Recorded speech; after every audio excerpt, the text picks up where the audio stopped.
साईं की बात। बच्चे, एक अदृश्य शक्ति ना हमेशा तेरे साथ रहती है मेरे बच्चे, और वो शक्ति मेरी शक्ति है। मेरा आशीर्वाद है तुम पर मेरे बच्चे, जो अदृश्य रूप में तुम्हारे साथ हमेशा रहता है।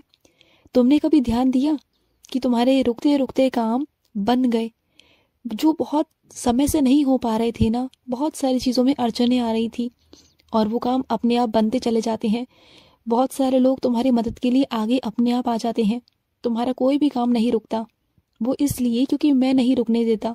मैं हमेशा तुम्हारे साथ चलता हूँ, अदृश्य रूप में एक आशीर्वाद बनकर हमेशा तुम्हारे साथ होता हूँ। और सुनो, जो कुछ हुआ ना वो सब मेरी मर्जी से हुआ मेरे बच्चे, उसके बारे में ज़्यादा चिंतित मत हो। जो हुआ, हर चीज़ के होने का ना कुछ कारण होता है मेरे बच्चे, हर एक चीज़ का कुछ ना कुछ कारण है। इस बात को समझो तुम। यूं ही ऐसी चीज़ें नहीं होती और यूं ही कुछ भी नहीं होता। ये समझो तुम कि इस दुनिया में जो भी हो रहा है ना, वो सब कुछ मेरी मर्जी से हो रहा है, और जो कुछ घटित हुआ है वो भी मेरी मर्जी से हुआ है। और सुनो, तुम जिस गंभीर समस्या से ग्रस्त हो ना, मैं जानता हूँ मेरे बच्चे, तुम्हें ऐसा लग रहा है कि जैसे इसका कोई हल नहीं, इसका कोई रास्ता है ही नहीं। अब जो हुआ है उसे तुम कैसे संभालोगे ना, ये तुम्हें समझ में नहीं आ रहा। तुम ऐसा लग रहा है कि तुम फंस गए हो, तुम्हें कुछ समझ में नहीं आ रहा। लेकिन मैं तुमसे कह रहा हूँ कि नया रास्ता मैं बनाऊंगा तुम्हारे लिए, सिर्फ और सिर्फ तुम्हारे लिए मैं बनाऊंगा मेरे बच्चे। तुम बिल्कुल चिंता मत करना। और मेरे कुछ बच्चे ऐसे हैं जिन्होंने मेरा साप्ताहिक पारायण किया था, और उसके बाद उनके जीवन में कुछ बदलाव आया। कुछ ऐसा बदलाव आया जो मेरे बच्चे को पसंद नहीं आया। उसे ऐसा लगा कि वो उसके हिसाब का है ही नहीं। लेकिन वो मेरा बच्चा समझ नहीं रहा कि जो उसके बाबा ने उसके लिए किया है ना, वो उसके लिए बहुत बेहतरीन किया है। वो नहीं जानता था उसके आगे का भविष्य, वो नहीं जानता था कि उसके साथ आगे क्या होने वाला है, वो नहीं जानता था। लेकिन मैंने तुम्हें बचाया है मेरे बच्चे, मुझ पर भरोसा करो, विश्वास करो मेरे बच्चे। और सुनो मेरे बच्चे, आज ना मेरे तुम्हारे घर में चरण पड़ने वाले हैं मेरे बच्चे। आज मैं किसी न किसी रूप में तुम्हारे घर पर आऊँगा, और ना तुम्हारे हाथ का बनाया हुआ खाना खा के जाऊँगा। आज आ रहा हूँ मैं तुम्हारे घर पर, तुम्हें बहुत सारा, ढेर सारा आशीर्वाद देने मेरे बच्चे। मेरा आज इंतज़ार करना तुम अपने घर पर। आज ना आराम से तुम्हारे घर पर खाना खाकर जाऊँगा। तुम देख लेना, तुम्हारा बाबा आएगा।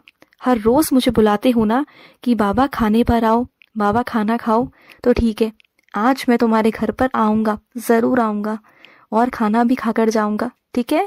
और सुनो मेरे बच्चे, आज तुम्हें कहीं जाना है ना, तो जाने में ना थोड़ी सी देरी होगी मेरे बच्चे।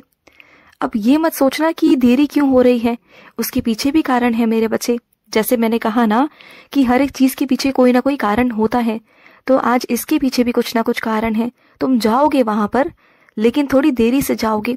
कुछ विघ्न आएंगे, कुछ परेशानियां आएंगी, तो घबराना मत। इसलिए मत घबराना कि तुम जा नहीं पाओगे, तुम जाओगे, लेकिन वहाँ पर ना रास्ते में कुछ अड़चने हैं मेरे बच्चे। उन अड़चनों को पहले मैं हटा दूँ, वहाँ से ख़त्म कर दूँ, उसके बाद ही मैं तुम्हें तुम्हारे घर से बाहर निकालूंगा, तुम्हारे घर से कदम बाहर निकलवाऊंगा मेरे बच्चे। तुम बिल्कुल चिंता मत करना। लेकिन तुम मायूस मत होना, तुम जाओगे, ज़रूर जाओगे मेरे बच्चे, ज़रूर जाओगे। मैं हूं ना तुम्हारे साथ, मैं तुम्हें लेकर चलूँगा। लेकिन जो विघ्न है, जो अड़चने हैं ना, मुझे वहाँ से हटानी होंगी। तुम्हारे वहाँ पहुँचने से पहले पहले मुझे वो अड़चने हटानी होंगी मेरे बच्चे। मैं जानता हूँ मेरे बच्चे, तुम्हारे आसपास तुमसे जुड़ा हुआ कोई ऐसा इंसान है, कोई ऐसा शख्स है ना, जिसके अंदर बहुत अहंकार है, बहुत ज़्यादा अहंकार।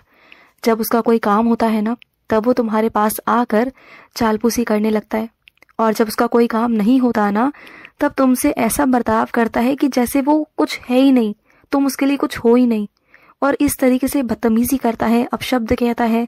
मैं जानता हूँ मेरे बच्चे, मुझे सब पता है। तो तुम ना चिंता मत करो, अब तुम भी ना ऐसे इंसान को नज़रअंदाज करना शुरू कर दो। अब अगली बार से अगर वो तुम्हारे पास आए ना किसी काम के लिए भी, तो मना कर देना। इसलिए नहीं कि तुम्हें मैं मदद करने को मना कर रहा हूँ, नहीं। कुछ लोगों को ना मेरे बच्चे सबक सिखाना भी ज़रूरी होता है मेरे बच्चे, क्योंकि उनको उनकी भाषा में ही समझाना बहुत ज़रूरी होता है। उन्हें सरल भाषा, प्यार की भाषा ना समझ में नहीं आती, तो ऐसे लोगों के साथ में वैसा ही करना पड़ता है, कभी कभी करना पड़ता है, सख्ती बरतनी पड़ती है, कड़ाई करनी पड़ती है। अगर नहीं करोगे ना तो वो तुम्हारी कीमत को तुम्हें कभी नहीं समझेगा, कभी नहीं समझेगा। इस बात को याद रखना हमेशा। और सुनो, आज ना मैं तुम्हारे हाथों से एक बहुत बड़ा पुण्य का काम करवाने वाला हूँ। तुम्हारे माध्यम से किसी को ना बहुत कुछ प्राप्त होने वाला है मेरे बच्चे, और वो पुण्य का काम तुम अपने हाथों से करोगे। और वो सेवा मैं तुमसे लेने वाला हूँ मेरे बच्चे। जिस सेवा की तुमने उम्मीद भी नहीं की थी ना, वो सेवा खुद चलकर तुम्हारे पास आ रही है मेरे बच्चे। और मेरे कुछ बच्चे बहुत परेशान हैं। उन्होंने जिसको अपने घर में रखा हुआ है ना, जिसकी देखभाल वो करते हैं ना, उनकी वजह से ना वो रात भर सो नहीं पाते, परेशान रहते हैं।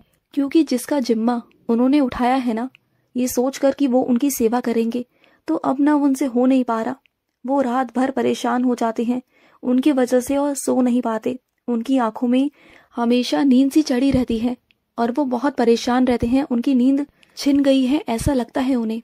उनकी नींद ना इतने समय से उन्हें आई नहीं, क्योंकि उन्होंने इतनी सारी जिम्मेदारी उठा ली। देखो मेरे बच्चे, जिम्मेदारी उठाओ, मदद करो, सेवा करो, मना नहीं है, लेकिन जहाँ बात तुम्हारे स्वास्थ्य की हो ना, वहां पर पीछे हट जाया करो।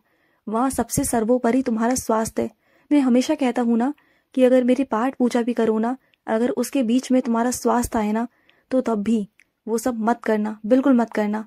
क्योंकि मैं नहीं चाहता कि तुम अपने शरीर को कष्ट देकर ना वो सब चीजें करो मेरे बच्चे, मैं बिल्कुल नहीं चाहता।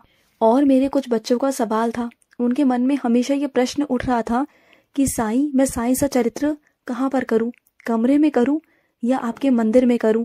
जमीन पर करूं या कुर्सी पर बैठ के करूं? तो सुनो मेरी बात, तुम जहाँ करना चाहते हो ना, तुम्हें पूरी पूरी छूट है मेरे बच्चे। जहाँ तुम्हें आरामदायक लगे ना कि हाँ मुझे यहाँ करना है, तो तुम वहीं कर सकते हो। ऐसा कुछ नहीं है मेरे बच्चे। अगर तुम जमीन पर बैठ के करोगे, आराम से करोगे, तो तुम्हारा मन भी अच्छे से लगेगा। और अगर तुम मंदिर में बैठकर करोगे तब भी तुम्हारा मन लगेगा। बात तुम्हारे मन की है। चाहे तुम कहीं भी बैठकर करो, मन तुम्हारा एकाग्र होना चाहिए, मन तुम्हारा मुझसे जुड़ा हुआ होना चाहिए।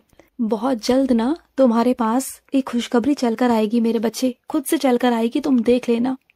खुद से चलकर वो खुशखबरी ऐसी आएगी ना कि तुम बहुत खुश हो जाओगे मेरे बच्चे, तुम देखना। और सुनो, तुम्हें किसी को मिठाई पहुंचानी थी, याद आया तुम्हें?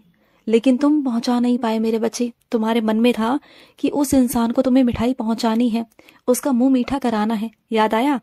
तो उसे पहुंचा दो मेरे बच्चे। तुम भूल गए थे तो तुम्हें याद दिला रहा था, ठीक है?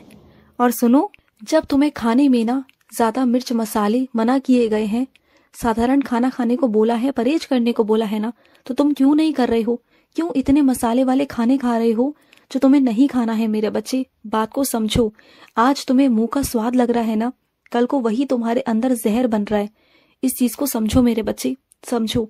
और तुम्हें वैसे भी ना बाहर का खाना तुम्हें सूट नहीं करता। जब भी तुम बाहर का खाना खाते हो ना, तो तुम ना बीमार पड़ जाते हो, तुम्हारे पेट में सूजन हो जाती है, तुम बहुत परेशान हो जाते हो। मुझे पता नहीं क्या, तो तुम ना बाहर का खाना खाना नजरअंदाज ही किया करो, छोड़ दिया करो, बस उसे त्याग दिया करो। मुंह के स्वाद को मत देखा करो, और हो सके तो साधारण खाना ही खाओ। अगर बाहर जाते हो, किसी शादी में जाते हो, जश्न में जाते हो ना, तो वहां पर कोशिश किया करो कि तुम वहां पर भी साधारण खाना ही खाओ। वहां पर तला भुना हुआ खाना मत खाओ। अगर तुम्हें मना है ना तो मत खाओ। अगर तुम्हारे शरीर में नहीं चीजें लगती हैं, नहीं तुम झेल पाते हो, तो मत खाया करो ना, बिल्कुल मत खाओ। और आज मेरे बच्चा बहुत प्यारा सा, जो आज सुबह सुबह उठा था, जिसने आज ब्रह्म मुहूर्त को संभाला है, जिसने आज मेरी साईं सा चरित्र पढ़ी है, जिसने मेरे चरण स्पर्श किए, उस बच्चे को ना मैं बहुत बहुत सारा प्यार देता हूँ। मेरा बहुत सारा दुलार और बहुत सारा प्यार मेरे उस बच्चे को। रात को स्वप्नों में मैं तुम्हें कुछ दिखाने वाला हूँ, समझ गए? समझना उस बात को। खुश रहो। आज का रात्रि साई संदेश समाप्त हुआ।